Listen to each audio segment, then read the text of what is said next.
ہم سنی ہیں، لیکن ایک سوال ہے کہ جب مسلمان جو ہیں تو پھر اہل سنت کہلانا کیوں ضروری ہوا؟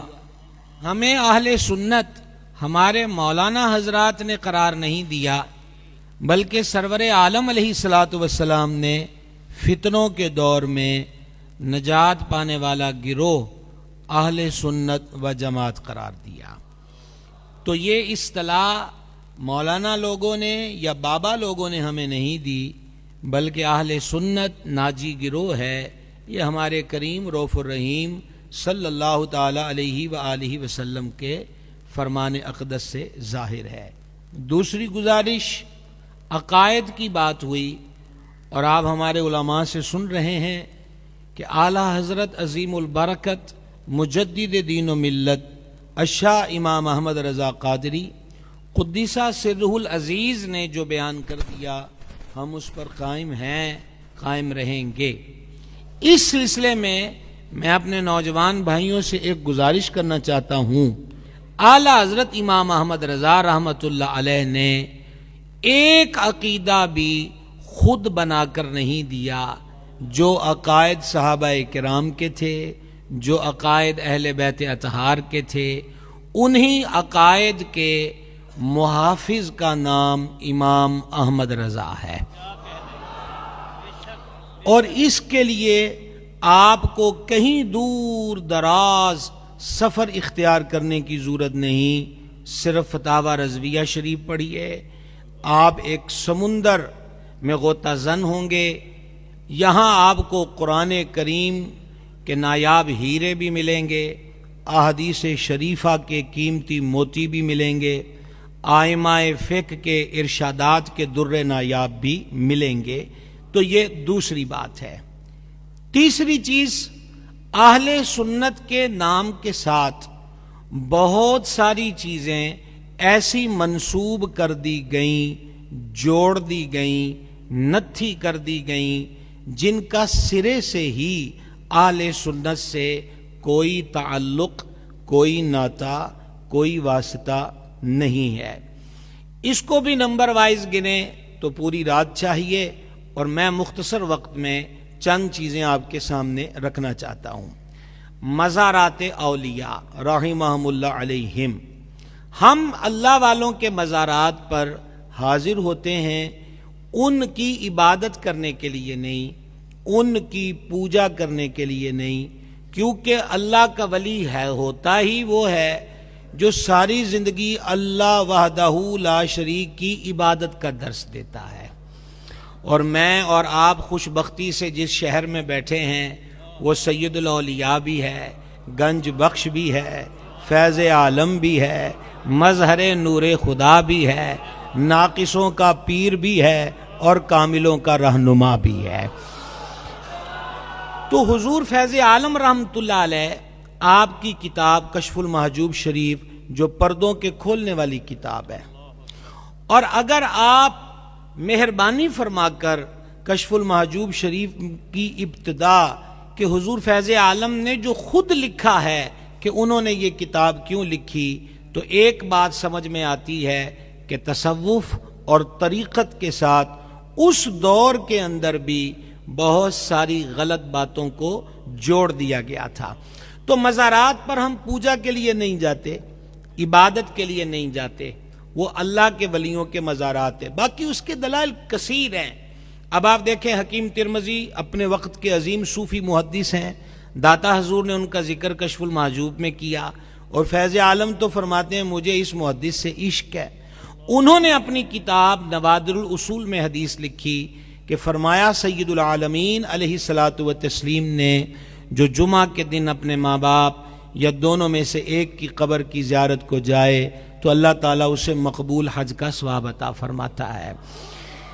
اس حدیث میں یہ کوئی قید نہیں ہے کہ ماں وقت کی رابعہ بصریہ ہو اور باپ وقت کا ابراہیم بن ادہم ہو، مسلمان ہوں، صحیح العقیدہ ہوں، بیٹا ماں باپ کے ناطے سے ان کی قبر پر گیا ہے تو حج کا ثواب پاتا ہے۔ جب ان کا یہ مقام ہے تو جہاں وہ بستے ہوں جنہوں نے ساری زندگی اللہ اور اس کے رسول کا پیغام عام کیا، ان مزارات پر رحمتوں کا عالم کیا ہوگا۔ دوسری بات، مزارات پر چادر چڑھانا۔ اعلی حضرت عظیم البرکت قدس سرہ العزیز مزار پر چادر چڑھانے کے مسئلے کے بارے میں فرماتے ہیں، کسی نے منت مانگی کہ میرا کام ہو جائے تو میں مزار پہ چادر پیش کروں گا۔ اب پہلے سے اس مزار پر ایک یا دو چادریں موجود ہیں تو تیسری چادر خریدنے کی ضرورت نہیں، بلکہ جتنے پیسے اس چادر پر لگتے ہیں اتنی رقم غرباء فقراء میں اسی ولی کے ایصال ثواب کے لیے تقسیم کر دیے جائیں۔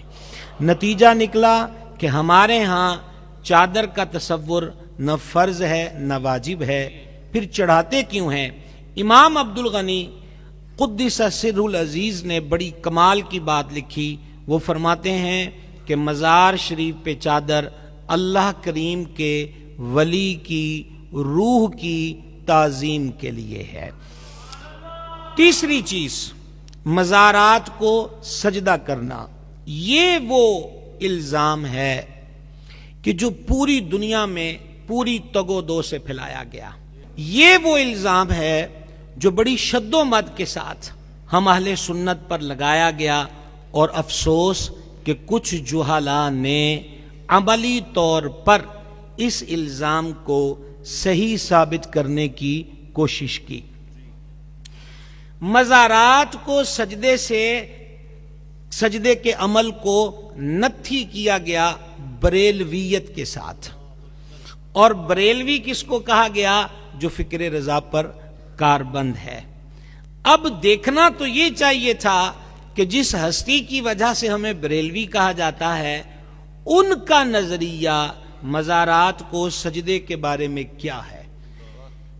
تو اعلی حضرت عظیم البرکت رحمت اللہ علیہ سے سوال ہوا، میرے امام نے چو مکھی لڑائی لڑی ہے، اسی لیے وہ بارگاہ میں عرض کرتے ہیں کہ ایک طرف آدائے دین، ایک طرف حاسدین، بندہ ہے تنہا شہا، تم پہ کروڑوں درود۔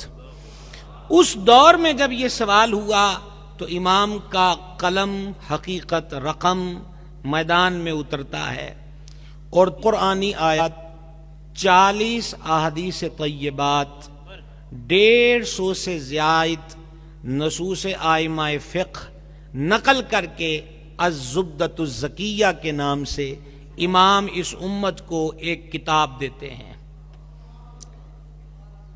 آپ غور کریں، میں نے ابھی آپ کو کیا بتایا، یہ کہہ کر نہیں کہ احمد رضا یہ کہتا ہے، بلکہ وہ کہتے ہیں رب یہ فرماتا ہے، اس کے حبیب یہ فرماتے ہیں۔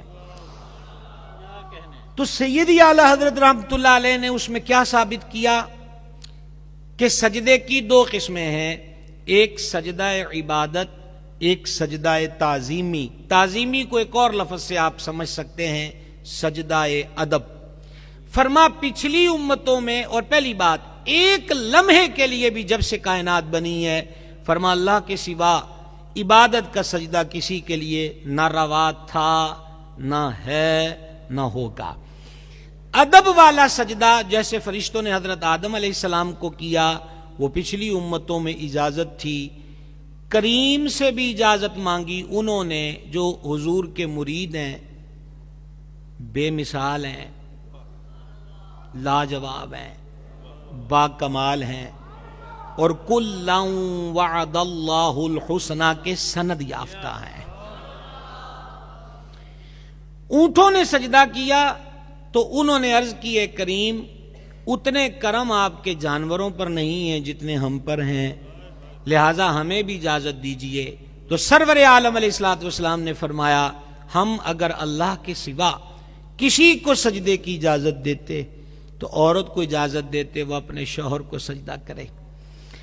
آپ نے غور کر لیا، مزاروں، چلگاہوں، درختوں، پیروں اور فقیروں کو سجدہ کرنے کا تعلق اہل سنت کے ساتھ نہیں ہے۔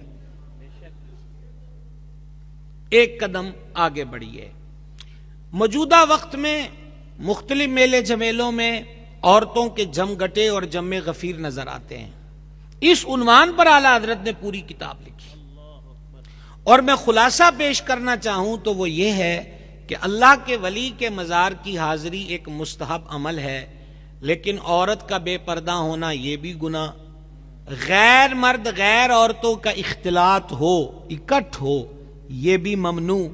تو ایک مستحب کام کے لیے اتنے ناجائز کاموں کی اجازت نہیں دی جا سکتی.